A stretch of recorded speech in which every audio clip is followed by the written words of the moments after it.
शेवटचं एकच गीत मी तुमच्यापर्यंत देणार आहे आणि हा प्रवास आपण थांबवणार आहे. जरा जयघोष बाबासाहेबांच्या नावाचा आपण करूया पुन्हा एकदा. बोलो डॉक्टर बाबासाहेब आंबेडकरांचा विजय असो. आज हा कार्यक्रम करण्याची संधी आदरणीय बाळासाहेब भोसले असतील, तकदीर सर असतील, आरके सर असतील, कोल्हेकर सर असतील, सतीश मागे सर असतील, जी काही नावं राहिली असतील ती सगळीच माणसं या कार्यक्रमासाठी राबत असतात.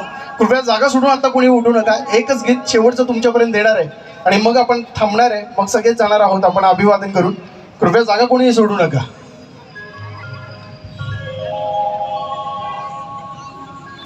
भाई माधवराव बागल यांनी या पुतळ्याची प्रतिष्ठापना केली आणि त्याला सुद्धा या 9 डिसेंबरला 75 वर्ष पूर्ण होत आहेत. आपल्या संविधानाला 75 वर्ष पूर्ण होत आहेत. 74 वर्ष कंप्लीट होऊन 75वं वर्ष ह्या 9 डिसेंबरला या पुतळ्याला आपल्या होणार आहेत आणि त्यानिमित्तानं सुंदर आयोजन या ठिकाणी केलं जाणार आहे. मी सर्वांना विनंती करतो की आपण त्याही दिवशी बाबासाहेबांच्या प्रतिमेला अभिवादन करण्यासाठी नक्कीच सर्वांनी कोल्हापूरकरांनी आणि कोल्हापूरच्या पंचक्रोशीतील तमाम अनुयायांनी यांनी उपस्थित राहावं ही आणखी आपल्या सर्वांना विनंती करतोय. शेवटचं गीत मी तुमच्यापर्यंत देतोय. हे गीत तुमच्यापर्यंत देत असताना बाबासाहेबांच्या बद्दल येताना मी रस्त्यामध्ये वाटेत असताना मी विचार करत होतो की बाबासाहेबांनी हे कसं काय केलं असेल. खऱ्या अर्थानं आज महाअभिवादनाचा कार्यक्रम आहे. आज कोणताही जोश आपल्यामध्ये नव्हता, गाण्यांमध्ये कोणताही जोश नव्हता. नाहीतर नाचायला लावणारी गाणी आपल्याकडे आहेत, रक्त सळसळवणारी गाणी आपल्याकडे आहेत. आज अभिवादन करणार होतो आणि मला खरंच तुमच्या सगळ्यांचा अभिमान वाटतो, कोल्हापूरकरांचा आणि कोल्हापूरच्या पंचक्रोशीतील तमाम अनुयायांचा मला कौतुक वाटतं. कारण कोणी सुद्धा आज नाचण्यासारखी धाबडदिंग्याची गाणी, उडत्या चालीच्या गाणीची कोणी एकानं सुद्धा फरमाईश माझ्याकडे केली नाही. याचा मला सार्थ अभिमान तुम्हा सर्वच कोल्हापूरकरांचा वाटतो. 6 डिसेंबर दिवस उजडला, पहाट झाली, थोडाच वेळ गेला आणि वाऱ्यासारखी एक बातमी संपूर्ण देशभर पसरली. अखंड देशभर एकच चर्चा होती, या जगातून कोणीतरी निघून गेल्याची. एक असं व्यक्तिमत्व, एक असा माणूस कोणीतरी निघून गेल्याची चर्चा झाली. ती बातमी वाऱ्यासारखी या भारत देशाच्या काना कोपऱ्या खेडो पाडी पसरली. बघता मुंबईकडचे रस्ते खचाखच भरायला लागले. मुंबई जनसागराने प्रचंड वाहायला लागली, ओतपोत भरून वाहायला लागली. जो तो जर कुठे जात असेल तर तो फक्त मुंबईकडे निघाला होता. प्रत्येक वाटेवरती, प्रत्येक रस्त्यावरती फक्त जाणाऱ्या गाड्या कुठे दिसत असतील, माणसं दिसत असतील तर ती फक्त आणि फक्त मुंबईच्या दिशेने जात होती. असं काय झालं होतं त्या दिवशी की सगळीच्या सगळी माणसं त्या मुंबईच्या दिशेने निघाली होती. आजी अंबाडा फोडून आक्रोश करून रडत होती, अश्रू ढाळत होती. तिची नात सुद्धा बाबा म्हणून हात देऊन रडत होती. असं काय झालं होतं त्या दिवशी? शेतकऱ्यांनी त्या दिवशी नांगर शेतामध्ये नाही चालवला. शेतकऱ्यांनी त्या दिवशी मातीमध्ये शेतामध्ये नांगर नाही चालवला. एसी बसेस त्या दिवशी नाही चालल्या. गिरणी कामगार संप नसताना सुद्धा त्या गिरणी कामगारांनी त्या दिवशी कंपनीत गेले नाहीत, गिरणीत गेले नाहीत. सगळ्या गिरणी ठप्प झाल्या. शाळेची ओढ असणारी लेकरं त्या दिवशी शाळेमध्ये गेलीच नाहीत. शाळांनी सुद्धा त्या दिवशी शाळेची कुलप उघडली नाहीत. असं काय झालं होतं त्या दिवशी? प्रत्येक जण, या देशातला प्रत्येक जण हंबाडा फोडून बाबा म्हणून हमसून रडत होता. अशी कोणती आग त्या दिवशी लागणार होती? सगळेजण मुंबईला निघाले होते. असं कुणाचं प्रयत्न जळणार होतं, कुणाच्या शरीराला अग्नी दिली जाणार होती. ती आग नेमकी कशाची होती? शेड्यूल कास्ट फेडरेशनच्या माध्यमातून बहुजनांना हक्क आणि अधिकार मागणाऱ्यांची होती.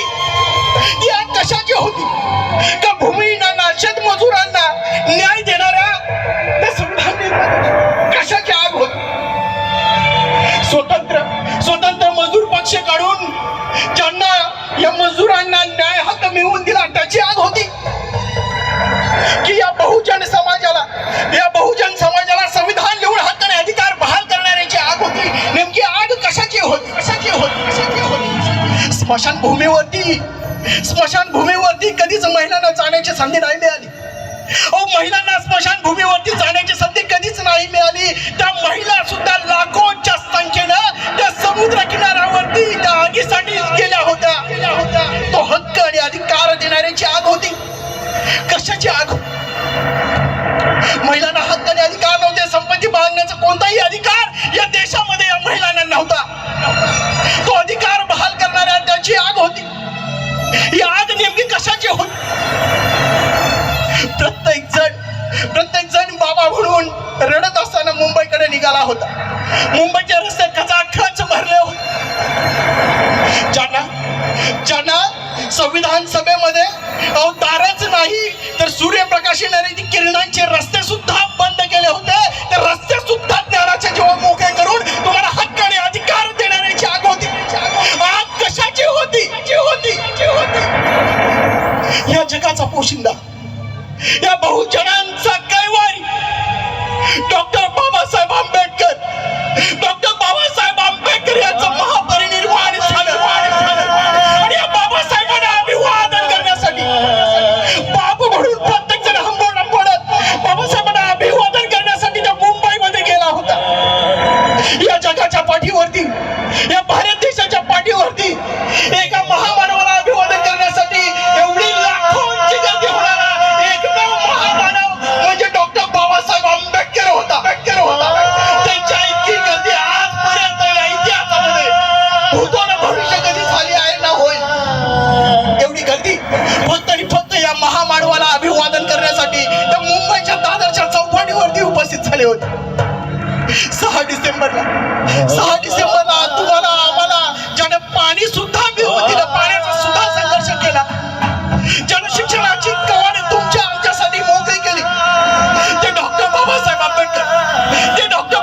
आंबेडकरांचं महापरिनिर्वाण त्या दिवशी झालं. आणि म्हणून बाबासाहेबांसाठी म्हणावंसं वाटतं, अरे जरी होऊन गेले कितीही वर्ष, तरी बाबासाहेब आज हे खुणावते आम्हाला ती चैत्यभूमीची माती.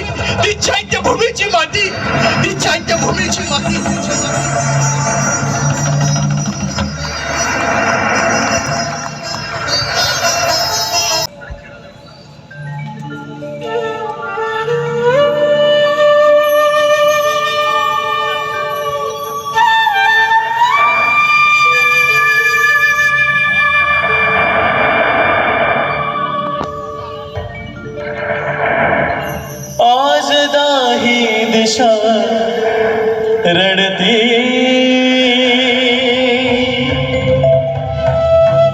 कंठ हा गहिवरला, भीमराव शांत निजला चंदनाच्या शैला. भीमराव शांत निजला चंदनाच्या शैला.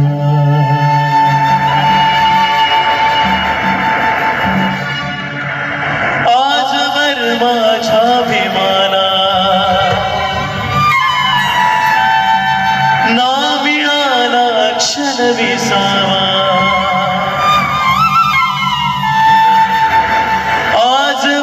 माझ्या भीमाला ना मिळाला क्षण विसावा.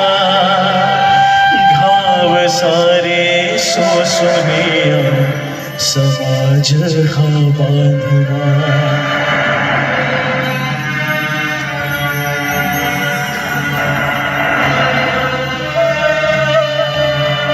घाव सारे सोसुनिया समाज हा बांधला.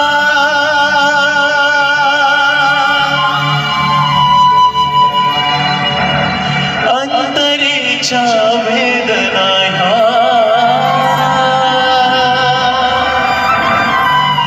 फोडते हंबरडा.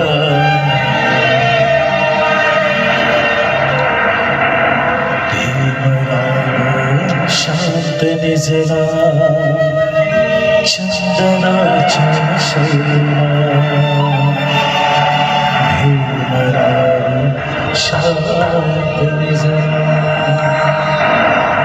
चंदनाच्या शैला हो श्वास तुटला जरी त्याचा अंतरी तळमळला श्वास तुटला जरी त्याचा अंतरी तळमळला मागे ओढू नका तुम्ही इथवर जुळवाणला रथ हा समतेचा अभिमान अखंडित ओढला रथ हा समतेचा अभिमान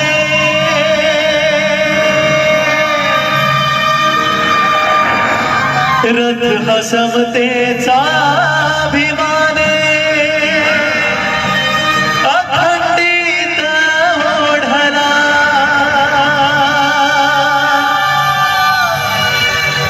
आज माझा वाली गेला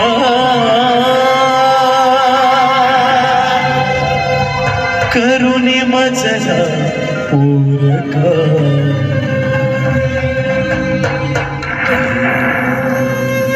शांत नजरा चंदनाच्या शैला शांत नजरा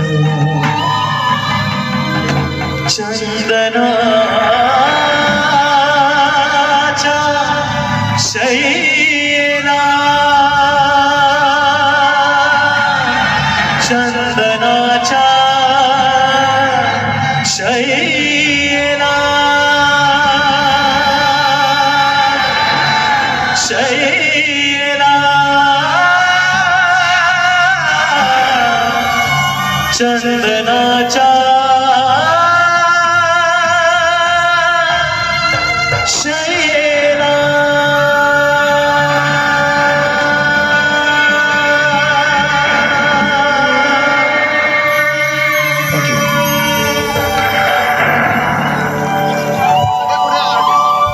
सगळ्यांना विनंती करतो बाबासाहेबांना अभिवादन करण्यासाठी आपण सगळेजण जागेवरती उभं राहूया. सगळ्यांना विनंती करतो. सगळे आर्टिस्ट सगळे पुढे येतील विनंती करतो. सगळे ऑर्गनायझर सगळे पुढे येतील मी विनंती करतो. सगळ्यांनी जागेवरती उभं राहायचं आहे. सगळ्यांना विनंती करतो.